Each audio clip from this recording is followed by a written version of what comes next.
안녕하세요. 제65회 전산세무2급 기출문제를 풀어보겠습니다. 이론편입니다. 문제 1번. 다음 중 재무제표에 대한 설명으로 올바른 것은 1번 재무상태표는 자산, 부채, 자본, 수익, 비용으로 구성되어 있다. 수익, 비용은 해당 사항 없겠죠. 2번 재무상태표는 일정 기간 동안의 기업의 경영성과에 관한 정보를 제공한다. 이거는 손익계산서에 대한 설명이죠. 그래서 재무상태표라는 요 제목이 틀렸다. 3번 기타 포괄 손익 누계액은 부채에 해당한다. 자본에 해당한다라고 해야 되겠죠. 4번 재무제표는 재무상태표, 손익계산서, 현금흐름표, 자본변동표, 주석으로 구분하여 작성한다. 맞겠죠? 정답은 4번. 너무 쉽다, 그죠? 자, 1번 풀어봤고 2번 다음 항목 중에서 손익계산서상의 영업이익 계산 과정에 포함되는 것은 그러면 여러 가지 중에서 영업 외 수익, 영업의 비용이 대부분일 것이다. 그래서 판매비와 관리비 또는 매출액, 매출원가 이런 거에 해당하는 것을 찾으면 되겠지. 자, 외상매출금 관련 대손상각비 요거는 판매비와 관리비에 해당하겠죠. 그래서 정답은 1번이 되겠네. 2, 3, 4 읽어나 봅시다. 유형자산 처분으로 발생한 손실, 유형자산 처분 손실, 영업 외 비용이다. 3번 단기 투자 자산을 보유한 상태에서 기말 결산 시기에 발생한 평가이익이랍니다. 단기 투자 자산 중에서 예를 들어서 단기 매매 증권을 볼까요? 단기 매매 증권에 대한 평가이익, 단기 매매 증권 평가이익이지. 그죠? 그러면 영업 외 수익에 해당하겠지. 4번 업무와 관계없이 공익단체에 무상으로 금품을 기부한 경우 기부금 되겠죠. 영업 외 비용에 해당한다. 맞죠? 그래서 2, 3, 4는 전부 다 영업 외 비용, 영업 외 수익에 해당하니까 영업이익에는 영향을 미치지 못한다. 됐죠? 정답은 1번. 주식회사 세무는 홍수로 인해 재고자산이 유실되었답니다. 다음 중 유실된 재고자산은 얼마인가 라고 물었네요. 자, 재고자산 중에서 우리는 상품이라고 가정할까요? 상품에 대한 총계정 원장을 그려보면 되겠다. 자, 자산이니까 내 자리 왼쪽이죠. 기초재고 8만원 여기 기록되고요. 단기 매입액은 10, 20, 000이 될 것이다. 단기 중 매출액은 80만원이고요. 매출 총이익이 20%래. 그러면 매출 총이익이 얼마라고요? 80만원 곱하기 20%라고. 80만원 곱하기 20%라면 16만원이 매출 총이익이거든. 그러면 매출 원가는 얼마라고? 80만원에서 16만원 뺀 거. 80만원에서 16만원 뺀 64만원이 매출 원가가 되겠다. 매출원가 이쪽에 기록되죠. 64만원 적으면 되겠다. 그러면 기말 재고 금액이 산출되겠죠. 빈값 채우기 되겠지. 왼쪽과 오른쪽 합계 똑같아야 된다. 왼쪽 합계가 80000 플러스 102000 하면은 110만원 나오고요. 오른쪽도 110만원 될 것이다. 그러면 여기서 64만원을 빼면은 기말 재고 금액이 46만원 나옵니다. 460000. 자, 그런데 실제로 그 홍수가 나가지고 남아있는 재고자산 조사해 보니까 10만원 밖에 없더라 이겁니다. 자, 원래 46만원 있어야 되는데 10만원 밖에 없으니까 얼마 없어졌습니까? 36만원 없어졌지 뭐. 그죠? 그래서 정답은 1번이 되겠네. 그죠? 그래서 좀 특이하게 물어보고 싶었으나 별거 아니었다. 그냥 매출 원가를 나타내는 상품의 총계정 원장 요거 그리는 문제였다. 됐죠? 지웁니다.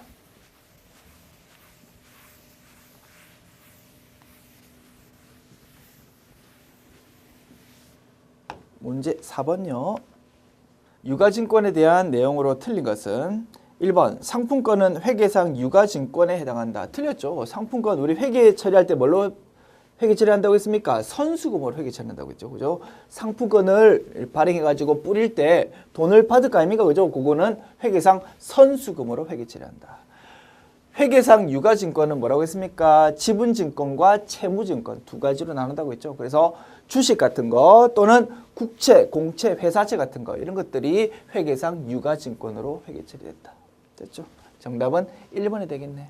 2, 3, 4 읽어봅시다. 2번 단기 매매 증권의 평가 손익은 미실현 보유 손익이지만 단기 손익에 반영한다. 단기 매매 증권에 대한 미실현 보유 손익 뭐 어려운 말이지만 결국은 뭐라고 평가이익, 평가 손실을 말한다고 했습니다. 그죠? 그래서 단기 매매 증권에 대한 평가이익, 평가 손실은 뭐라고 손익계산서에 반영된다. 즉 영업의 수익 또는 영업외 비용에 해당한다고 했죠. 그래서 단기 손익에 반영한다. 요 말은 맞다 이겁니다.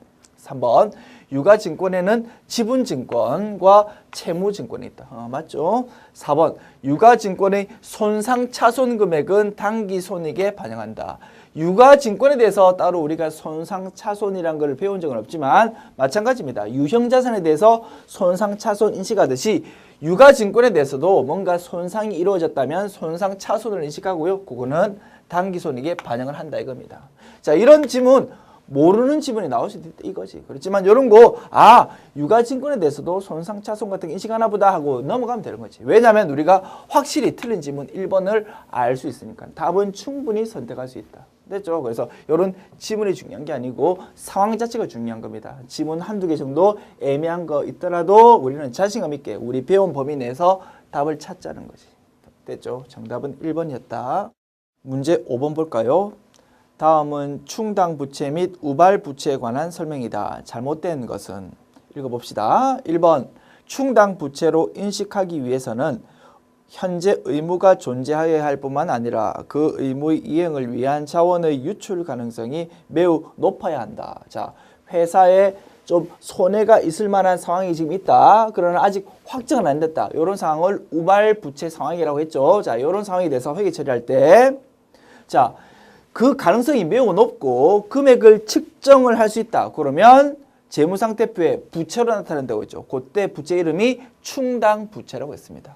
됐죠? 그래서 충당부채로 이렇게 인식하려면 부채로 인식하려면 현재 의무가 존재해야 할 뿐만 아니고 부채로 인식하려면 이런 게 뭐 당연하겠죠. 이거는 읽고 넘어가는 거야. 그리고 그 의무 이행을 위한 자원의 유출 가능성이 매우 높아야 된다. 맞는 설명 알겠습니다. 그죠? 그리고 부연한다면 금액도 측정을 할 수 있어야 된다. 뭐 그렇게 하면 더 좋은 지문이 되겠지. 어쨌든 1번 지문 맞는 지문이다.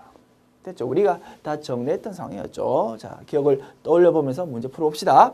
2번 충당 부채의 명목 금액과 현재 가치 차이가 만약에 중요하다면 현재 가치로 예상되는 지출액의 현재 가치로 평가한다. 이런 지문을 우리가 한번 다뤄본 적 있죠. 일반 기업회계 기준에 이런 규정이 있다 이겁니다. 이것도 맞는 지문이다.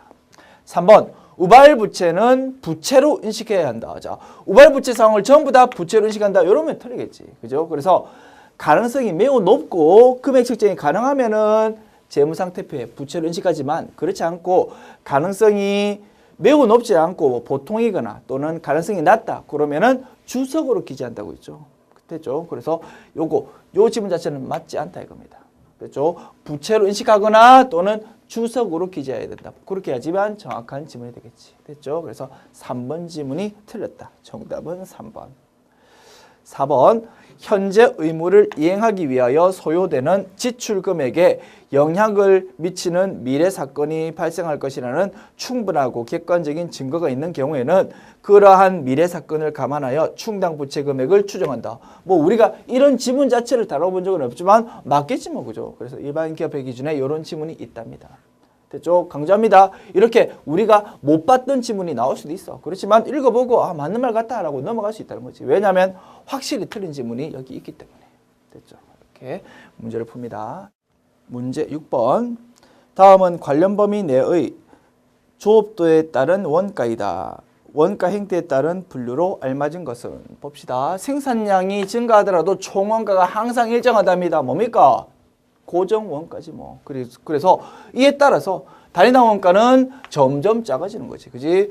300개일 때는 90만 원 나누기 300개 가지고 3,000원. 600개일 때는 90만 원 나누기 600개 가지고 1,500원. 900개일 때는 90만 원 나누기 900개 가지고 단위당 1,000원. 이렇게 단위당 원가는 점점 작아질 수밖에 없다. 고정 원가이다.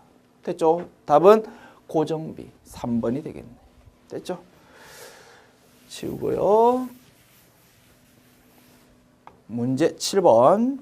다음 중 제품의 제조 원가를 구성하지 않는 것은? 그러면 우리 실기편 할 때 500번대 코드로 쓸 수 없는 거 찾으면 되겠지. 그래서 아마도 800번대 코드, 판매비와 관리비가 제시되어 있겠지. 그거를 찾으면 되겠다. 봅시다.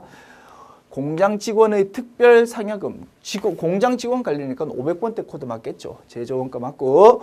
2번 원재료를 공급하는 거래처에 대한 접대비. 자, 공급처에 대한 접대비는 500번대 코드 쓰겠죠. 우리가 물건을 파는 매출처, 매출 거래처에 대한 접대비라면 판매비와 관리비로 처리하겠지만 공급처라면 자, 앞으로 우리 좀 좋은 물건 좀 공급해 주세요. 또는 조금 싸게 공급 좀 잘 해주세요라는 의미로 접대한다 이겁니다. 자, 이렇다면 향후에 원재료 금액에 영향을 미칠 수 있기 때문에 요거는 접대비를 입력할 때 500번대 코드로 입력하게 해야 되겠지. 그죠? 그래서 공급처에 대한 접대비는 500번대 코드, 즉 제조원가다 이거지. 3번 제품의 광고 선전비. 요거는 팔기 위해서 나타나는 대표적인 판매비와 관리비 항목이죠. 그래서 3번이 정답이 되겠다. 자, 공장 건물에 대한 재산세. 공장 건물이니까 그죠? 세금과 공과라는 비용으로 입력하되 500번대 코드로 입력하겠지. 됐죠? 정답은 3번. 자, 문제 8번 볼까요? 8번. 주식회사 한세실업의 보조 부문은 수선 부문과 동력 부문으로 구성되어 있으며 서로 용역을 주고받고 있다. 어떤 특정 기간 동안 각 부문이 다른 부문에 제공한 용역의 비율은 아래와 같다. 이 기간 동안 수선 부문과 동력 부문의 발생 원가는 각각 2만 원과 3만 원이다. 상호 배분법에 의하여 보조 부문 원가를 배부할 경우 연립 방정식으로 올바른 것은 단 수선 부문을 X라고 하고요. 동력 부분을 Y라고 한답니다. 상호 배분법 묻는 거죠. 우리 산식 세우는 방법 알고 있습니다. 우선 그림으로 정리해 보는 것이 제일 좋습니다. 자, 수선 부문이 있고요. 동력 부문이 있습니다. 자, 요거를 X라고 하고 요거를 Y라고 하기로 했어. 그리고 여기 제조 부문이 있겠다. 됐죠? 자, 상호 배분법은 서로 주고받는 것도 다 고려하는 거 아니겠습니까? 그죠? 자, 일단 총 원가는 얼마 들었다고? 수선 부문은 얼마? 2만 원. 동력 부문은 3만 원. 이렇게 들었고, 자, 수선 부문은 요렇게도 주고, 동력 부문한테도 주고, 제조 부문에도 주고. 그죠? 두 군데를 주는데, 자, 수선 부문이 주는 비율을 보면은 동력 부분에는 30% 주고요. 얘한테는 70% 준다. 자, 70% 예쁘게 쓸까? 70 이렇게. 그리고 동력 부문은 얘는 수선 부문에도 20% 주고 제조 부문에는 80% 주고 이렇게 준다 이겁니다. 상호 배분법은 보조 부문 간에 서로 주고받는 거 다 고려해가지고 산식 세우는 거죠. 오케이. 산식 이제 세워보자 이겁니다. 자, 수선 부문 X는 그죠? 출발점은 얼마라고? 2만 원이잖아. 토탈 2만 원 발생했는데 플러스 뭐까지 고려해라고 Y로부터 20% 받았잖아. 그래서 0.2 곱하기 Y 요거까지 고려해야 된다. 그것이 X다 이겁니다. 자, Y 동력 부문은 3만 원에서 출발해야 되겠지. 3만 원 플러스 뭐까지 고려해라고 X로부터 30% 받은 거 0.3X 요거까지 고려해야 되는 것이다. 됐죠? 두 개 산식이었다. 요거 두 개 찾으면 되겠네요. 자, 정답 찾아볼까요? 자, 정답은 X는 2만 플러스 0.2Y 돼 있고요. Y는 3만 플러스 0.3X 돼 있는 4번이 정답 되겠네. 그죠? 요렇게 푼다. 상호 배분법 우리 배웠죠? 배운 대로 우리가 기억 떠올려가면서 이렇게 딱딱 풀어가면 되겠다. 자, 굳이 요령을 정리해 본다면 먼저 그림으로 이렇게 정리해 보는 것이 제일 머리가 깔끔하다 이겁니다. 됐죠? 문제 9번. 다음 자료를 기초로 직접 노동 시간을 기준으로 제조 지시서 넘버 5에 배부될 제조 간접비를 계산하면 얼마인가? 자, 개별 원가 계산이다. 그죠? 자, 제조 간접비를 배부할 때 그 기준을 뭐로 하라고? 직접 노동 시간 기준으로 배부하라고.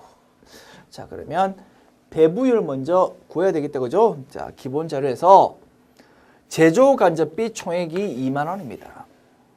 그런데 단기 직접 노동 시간이 500시간이래. 이제 배부율 나오겠죠? 2만 원 나누기 500시간 하면 20000 나누기 500시간 하면 배부율 40원이 나온다. 노동시간당 40원. 됐죠? 자, 그러면 넘버 5에 있어서 직접 노동시간이 40시간이니까 40시간 곱하기 40원 이렇게 하면 제조간접비가 산출되겠죠. 40 곱하기 40 하면 1,600원 되겠다. 그죠? 요것이 제조간접비 금액이 되겠지. 자, 묻고 있는 게 넘버 5에 배분될 제조간접비 자체를 묻고 있으니까 정답은 1,600원. 요것이 정답 되겠지. 2번이 정답. 됐죠? 만약에 넘버 5의 총원가를 구해라 라고 했으면 뭐 직접 재료비, 직접 노비, 그리고 구해진 제조간접비 이렇게 세 개를 더해 가지고 답을 쓰면 될 것이고. 됐죠? 여기서는 1,600원 자체가 정답. 2번 됐습니다. 문제 10번. 종합원가 계산에서 나타나는 특징이 아닌 것은? 자, 1번 개별 작업별로 원가를 집계 한다. 이 말은 개별 원가 계산에 해당되는 내용이죠. 정답은 1번 되겠네. 종합원가 계산은 공정별로, 프로세스별로 원가를 집계한다고 했습니다. 됐죠? 2번, 3번, 4번 읽어나 볼까요?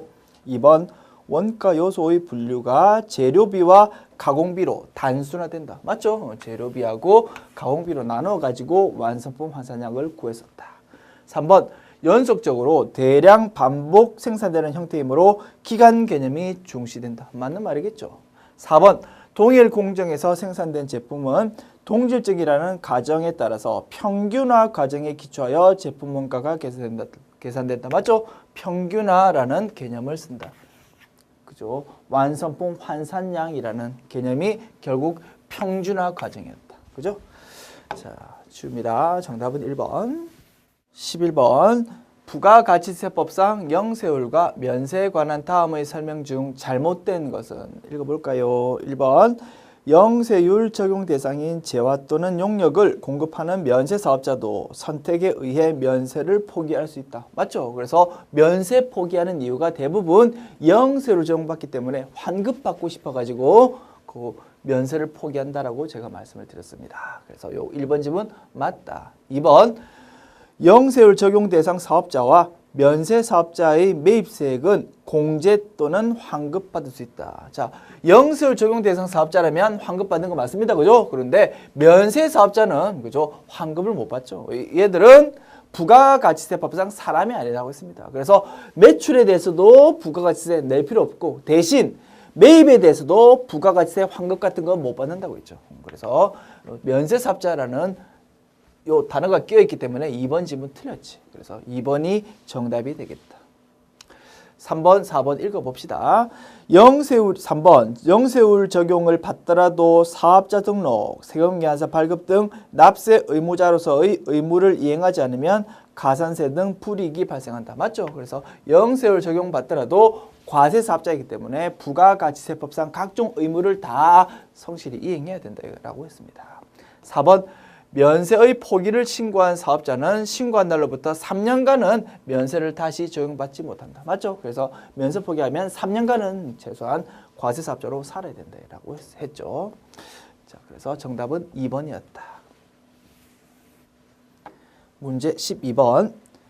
다음 중 부가가치세 공급가액에 포함되는 것은 무엇인가? 부가가치세법상 규정을 보면 공급가액에 과세 표준에 포함하는 것이라고 몇 개 명시되어 있고 포함하지 않는 것이라고 몇 개 명시되어 있고 그리고 공제하지 않는 것이라고 해서 몇 개 명시되어 있죠. 그래서 그 세 가지 카테고리를 딱 구분해 가지고 우리가 알고 있어야 된다라고 했습니다. 자, 그거 꿀문제입니다.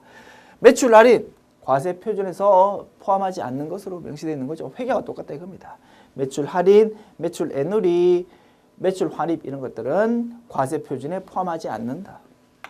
반환조건부 용기대금 이것도 마찬가지 포함하지 않는 거죠. 왜냐하면 다시 그 용기를 돌려받을 거니까 그 대금은 과세 표준에 포함하면 안 되는 거죠. 대가와 구분 기재된 종업원의 봉사료. 제가 뭐 호텔, 커피숍 같은 걸 제가 예를 들었죠. 그렇죠. 이런 것들도 과세 표준에 포함하면 안 된다고 했습니다. 그러면 정답은 보나마나 4번 되겠네. 정답은 4번. 할부 판매 이자 상당액. 이것도 제가 중요하다고 강조드렸죠. 할부 판매에 있어서 이자 상당액은 사실은 이름은 이자지만 알고 봤더니 뭡니까? 물건값이었다 이겁니다. 그래서 물건값이기 때문에 과세 표준에 포함한다라고 했죠. 이렇게. 그래서 정답은 4번이다. 문제 13번. 다음은 부가가치세법상 의제매입세 공제에 관한 내용이다. 올바른 것은 1번. 의제매입세 공제는 구입한 원전에 대한 한도 없이 전액에 대하여 의제매입세 공제율을 적용하여 공제받을 수 있다. 한도 없이가 틀렸죠. 법인은 몇 프로, 개인은 몇 프로라는 한도가 딱딱 있었다 이겁니다. 1번 틀렸고요. 2번 의제매입세 공제는 부가가치세 확정신고뿐만 아니라 부가가치세 예정신고할 때도 공제받을 수 있다. 이게 맞겠죠? 2번이 정답. 3번, 4번 읽어나 봅시다. 간이과세자는 의제매입세 공제를 받을 수 없다. 아니죠. 간이과세자도 가능하다. 4번 개인사업자, 일반과세자임.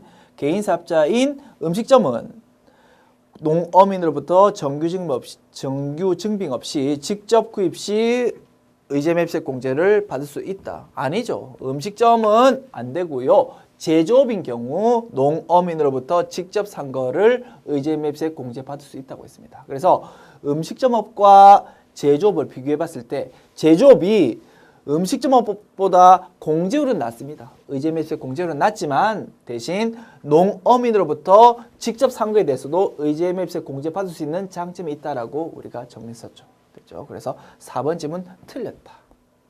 그래서 정답은 2번이었습니다. 문제 14번.